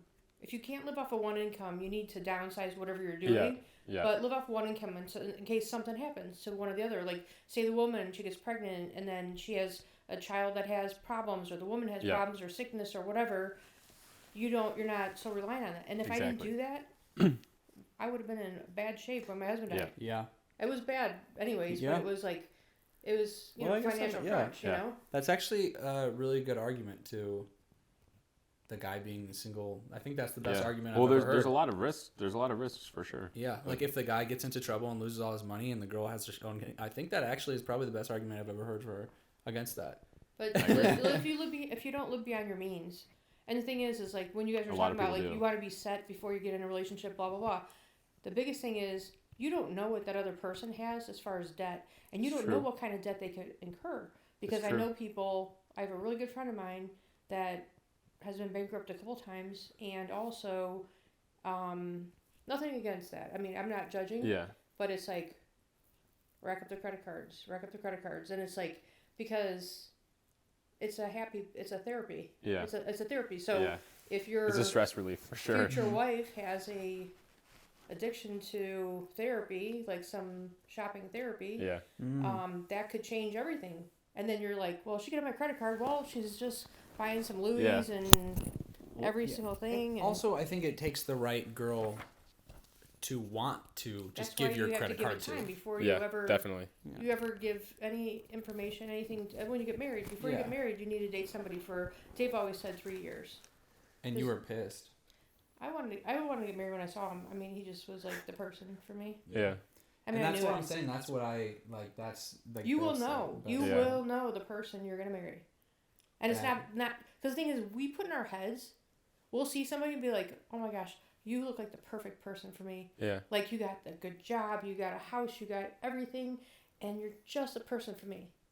But that's not what I want. Yeah. I want someone who I get the connection, the flame, the fire, the passion, everything, and more, the friendship and then them having their own stuff helps, and them being on their feet and taking care of their own health. You know what I mean? So all those things they matter. But I agree. I think that's the perfect relationship. That's the relationship I want. Also, the batteries are gonna die. In a second. Okay. So let me get out of here. You can get out. I've been trying to get off this podcast. I'm gonna. You brought a good conversation. Yeah, it was great. Okay. It was a good take, actually. I think it was great. Yeah. So, perfect segue. Alex does have to dip in like a minute. Shaping the youth of America shaping the youth of America through basketball. And you could show them that. You could show them how to properly dunk. Just show up to the training, do this. Do exactly that. I told you I want to learn how to dunk in 60 days or something. I think I want to do that sometime this year because it's one of my number one bucket lists. I started doing plyometric workouts. My whole body's screaming at me. Damn. Man. But dude, I'm 6 foot. Like I just made it to 6 foot. Like I don't know. Can you dunk it on 6 foot? Oh yeah. There's like 5'8" dudes that have crazy bounce and will dunk. Yeah. Nate Robinson or something, right? Doesn't he dunk? That's crazy. But let's start dunking together. Let's dunk. Dunk Bros. Dunk Bros. Not Dutch Bros, but Dunk Bros. Dutch Bros is one of my favorite coffee places. You had no idea. I don't like coffee. So, since it was last minute, I would have gotten you something that you liked more. I normally have people eat some weird shit for the podcast.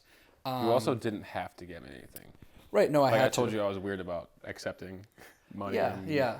But I will say, it's from another guy. It's not from a girl or something. So, that's fair. But I'll say, everybody gets a gift and everybody gets like a weird food type thing on these podcasts. And weird food, if I were to think about food, I would have got you something that was more aligned. Maybe like hot dog water, because we went to Pink's. Water. Yeah, we went to Pink's Hot Dog in LA, and they had this hot dog on the water, and we said it was hot dog water. It was just a bottle of water with a picture of a hot dog on it. So funny. I think I would have done that or something. We could do that in a future podcast. But I interviewed Brandon, and I gave him MREs to try, and he loved it. But I had a bonus gift in my MRE packages. So I know you like junk food. And oh, God. Truthfully, though, I only am doing this because this is the only option I had. It's not because you like junk food. I'm just saying that. But I have a MRE. What do you think's in this? It's got to be like some cobbler or some weird, I don't know. It is a cheese pizza slice. Oh, my God. 270 calories, 10 grams of protein. That's nuts. Oh, you want me to eat this right now? Oh, we're going to try it. That smells like a combo. Like, the pizza combos? Oh, it's a straight up slice. It's a slice of pizza. It looks like peanut butter, bro. It looks like slices of peanut butter. Yeah, that looks rough. All right, give me a little piece. We'll try it. You want to try cold pizza? Oh, do you heat it up? I don't know. I've never had an MRE. Oh yeah, you don't heat it up because it's an MRE, right? I just figured it was ready to. You want to bite Ready at the to same time? You want to bite at the same time? We can, yeah. Are you ready? Yeah. I've never been this close to another man's face. Sound like your spit cut on my mouth. Oh, sorry, I thought I turned my face. All right, ready? Yeah.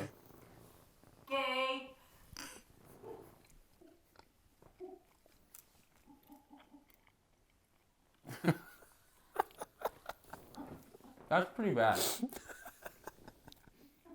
I would never eat that again.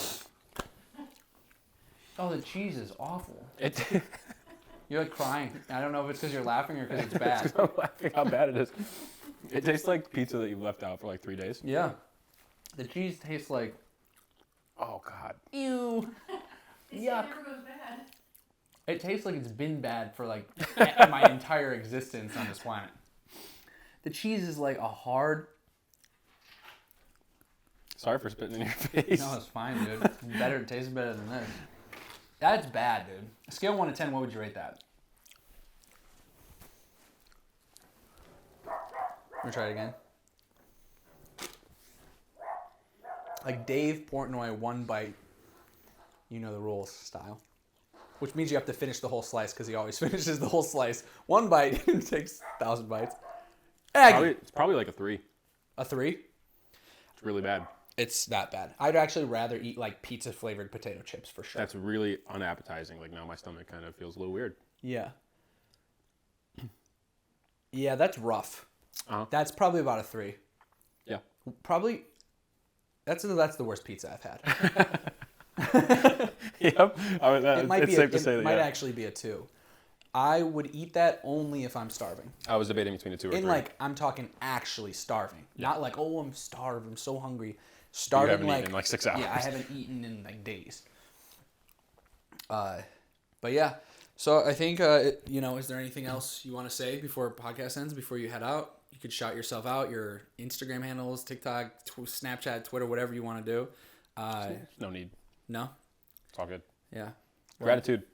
It'll be in the bio, but that's your message to the people. Gratitude. And that's the first thing you taught me. I'm glad. That's crazy. The first thing I taught you after we reconnected. Yeah, after we reconnected. Flavin was the first. Yeah, riboflavin. Riboflavin was the first thing you taught me. I didn't even know what it was then. I don't even know what it is now. Yeah. But yeah, so I guess that's it.